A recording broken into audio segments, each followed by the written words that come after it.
भगवान ने कहा अर्जुन तुम चिंता मत करो, आगे वैकुंठ में अपन सब मिलेंगे।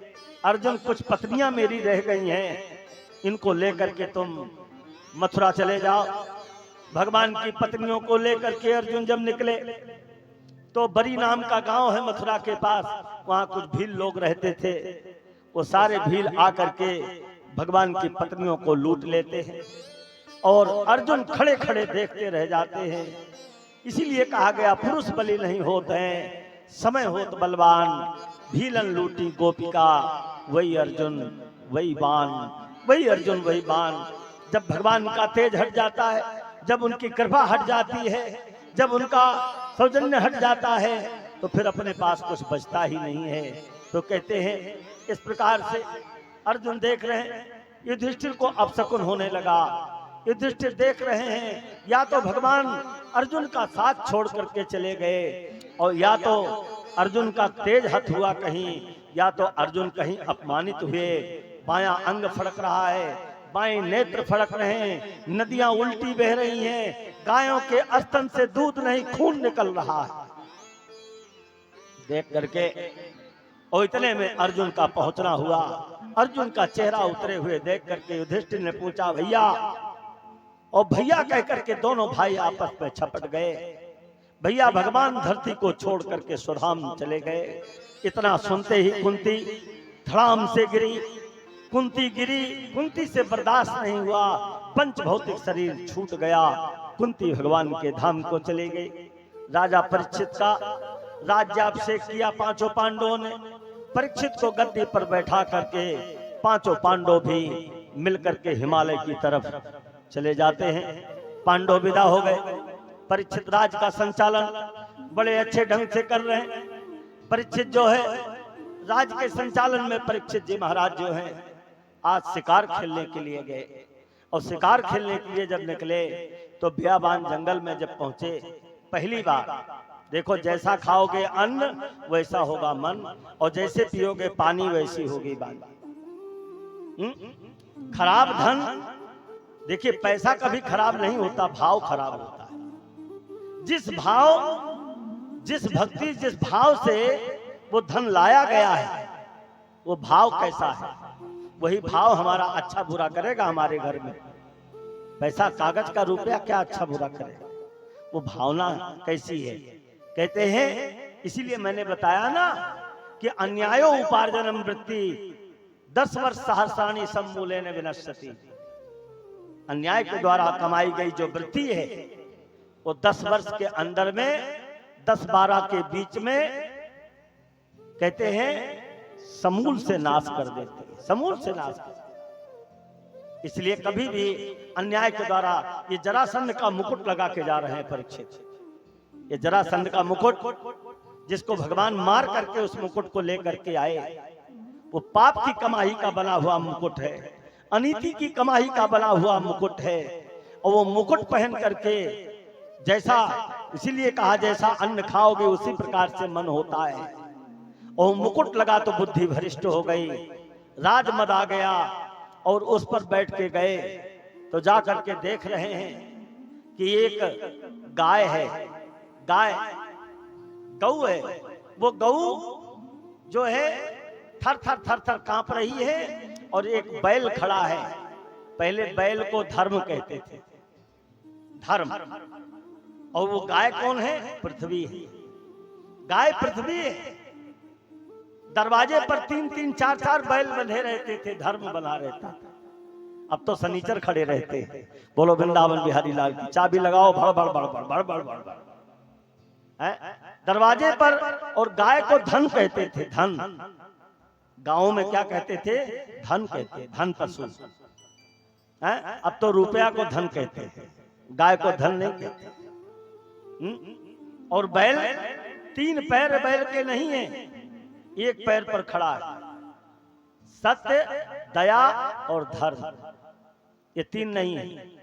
सत्य समाप्त हो गया, झूठे लेना, झूठे देना, और झूठे भोजन, झूठ चबैना, झूठ का साम्राज्य।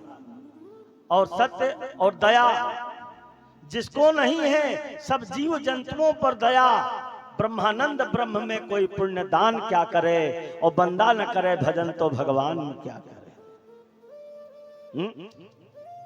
मछली खाने की आदत पड़ गई, चाकू लेके काट डाल, चाहे वो चीखती रहे। मुर्गा खाने की आदत पड़ गई, चाकू लेके काट डाल। वो जीव जंतुओं का वध करके खाने वाले राक्षस होते हैं। तो कहते हैं, और धर्म सब पाखंड हो गया, पाखंड हो गया, अब धर्म रहा नहीं धरती पर। कहते हैं महाराज, अधर्म का साम्राज्य कलयुग मार रहा है। और गाय बचा क्या है? दान बचा है। दान, दान बचा है। वो भी दान क्या है? तन दान, मन दान, धन दान। अगर तन और मन से दान किया गया तो उसी को दान मानते हैं। जबरदस्ती निकाल के दान किया गया वो दान नहीं। 2 रुपए का दान बहुत बड़ा दान है। सुन लो मेरी बात। भगवान श्री कृष्ण अर्जुन के साथ घूम रहे थे। एक भिखारी आया भीख मांगने के लिए, दौड़ा तो अर्जुन को दया लग गई। भगवान ने तो देखा ही नहीं।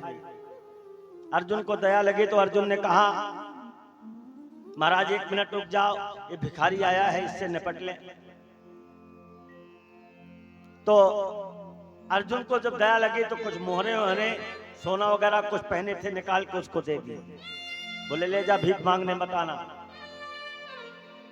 कहते कनक कनक ते सौगनी मादकता अधिकाय, या खाए बौराए नर या पाए बौराए। या तो मिल जाए कुछ माल पानी तब आदमी पगलाई जाता है, और या तो कुछ नशा कर ले तब आदमी पगलाई जाता है। अब इनको कुछ मिल गया, कभी मिला नहीं था तो उसको दिखाते हुए जा रहे हैं, मिल गया मिल गया।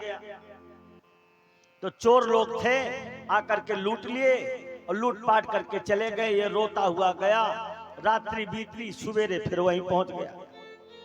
भगवान ने कहा, अर्जुन वो तेरो भिखारी फिर आएगा। भिखारी आ गया? कल मैंने इतना सोना दिया, उसको मोहरे दिया और दोबारा फिर आ गया। बोले क्यों भाई? अब वो पैर पकड़ के रोने लगा बेचारा, अपनी पूरी विपत्ति बता डाला। अरे बोले तू चिंता मत कर, मैं तुझे मणि दे रहा हूं।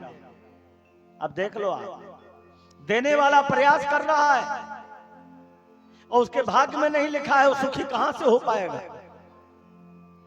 और सुखी कैसे होता है आदमी? मणि लेकर के आया, पत्नी से कुछ नहीं बताया, घर में कोई तिजोरी पेटी थी नहीं, मिट्टी के मटके रखे थे, उसी मटका में रख दिया। स्वयं किसी काम से चला गया। पत्नी नदी, गांव के नीचे नदी थी, पत्नी पानी भरने के लिए आई, जो मटका लाती थी वो तो फूट गया। पत्नी ने विचार किया ये तो फूट गया, तो एक नया मटका घर में रखा है, वायले। पत्नी गई दौड़ के, बई में मड़ी रखी थी, उसी मटके को ले आई उठा। मां ने खंगारा खंगारी करी, मड़ी तो पानी में चली गई। और वो बेचारा आया कहीं से लौट करके मूड पटकने लगा। अरे तूने क्या किया? बोले तू बता तो देते मुझसे, किसमें हमने कुछ रखा था। अब वो बेचारा फिर वहीं पहुंचा। कन्हैया सवेरे घूमने आते थे, फिर आए तो कन्हैया ने कहा, अर्जुन वो मणिवारो भी आ गो, उन्हीं देख ले, मणिवारो आएगा। अब भैया अर्जुन को चिंता है गई। अर्जुन कह रहे हैं कि प्रभु कुछ गड़बड़ तुम ही कर रहे हो। बोले मैं गड़बड़ कुछ नहीं। बोले इसका रहस्य तो बताओ, कुछ तो बताओ। मोहर दिया, सब कुछ दिया। बोले देखो, जब तक उसका सत्कर्म जागृत नहीं होगा तब तक उसका भाग्य जागृत नहीं हो सकता है। उसने अपने जीवन में सत्कर्म नाम की कोई वस्तु किया ही नहीं, और बड़े आदमी बनने की कोशिश कर रहा है। बड़ा आदमी कैसे बनेगा आदमी? जब तक सत्कर्म नहीं होगा, कुकर्मी कभी बड़ा आदमी नहीं हो सकता है। एक बात जान लेना है, कहते हैं इस संसार में 2 चीज दुर्लभ है, सत्संगत और हरि कथा। तुलसी दुर्लभ दोए, और सुत दारा और लक्ष्मी पापियों के घर होए। सुत माने पुत्र, दारा माने पत्नी, और धन एक कसाई के भी घर होता है। अगर तुम्हारे यहाँ है तो कौन सी बड़ी बात है? कौन सी बड़ी बात है? तो बोले महाराज वो बड़े आदमी हैं, रोज नित्य पाप कर्म करते हैं और कितने फल फूल रहे हैं। बोले तुम्हारे देखने में, केवल मात्र तुम्हारे देखने में। और देखते चलो 2-5 साल और बीतने दो, देखते चलो नजारा क्या होता है। राई से रंग बना देते हैं और रंग से राई बना देते हैं। केवल देखने में आता है ऐसा हो रहा है, लेकिन भीतर की मार आज देखो। भगवान ने कहा अर्जुन 2 रुपए दे दो उसको, 2 रुपए इस भिखारी को 2 रुपए दे दो और अपना काम करो, आगे बढ़ो। जब तक इसका सत्कर्म जागृत नहीं होगा तब तक इसको कोई बड़ा आदमी नहीं बना सकता है। दे दिया 2 रुपया। वही 2 रुपया लेकर के वो नदी के किनारे पहुंच गया, गांव के नजदीक। देखता हुआ आ रहा है कि भाई देने वालों की कोई कमी नहीं थी, मोहर दिया, पैसा दिया, हमारे भाग्य में नहीं लिखा था क्या कर। एक मछुआरा मछली निकाल करके मारने जा रहा था उसी समय, ध्यान देना, मारने जा रहा था। इसको दया आ गई। ये 2 रुपए वाले को, भिखारी को दया है। बोले मारना मत। अरे बोले तू बहुत बड़ा ज्ञानी है, बहुत बड़ा तू धर्मात्मा है, दयावान है, तो दे दे 2 रुपया, मैं छोड़ दूंगा इसे। उसने सोचा कि मोहरों से जीवन नहीं बना, पैसों से जीवन नहीं बना, तो 2 रुपए से जीवन बचाया तो जा सकता है किसी का। खट से 2 रुपए निकाल करके दे दिया, तुरंत सत्कर्म बन गया। और सत्कर्म बना नहीं कि जैसे उस मछली को पलटा भिखारी ने पानी में, तैसे उसके मुख से मणि निकले आई। बोलो भक्त वत्सल भगवान की जय। मणि निकली, मणि लेकर के भागा, मिल गओ मिल गओ मिल गओ। तो वो डाकू चोर बैठे थे रास्ते में, उनने सोचा कि कहीं हम ही तो नहीं मिल गए। जो अन्य जगह से कमाए उमाए थे वो भी छोड़ के भागे वहां से, तो वो भी सब समेट लिया। सब कुछ 2 रुपए का सत्कर्म। ज्यादा सत्कर्म किया जाए, प्रेम से किया जाए, तो सत्कर्म सदा करते रहना चाहिए। सत्कर्म सूचको नूनम ज्ञान यज्ञ स्मृतो मुधई।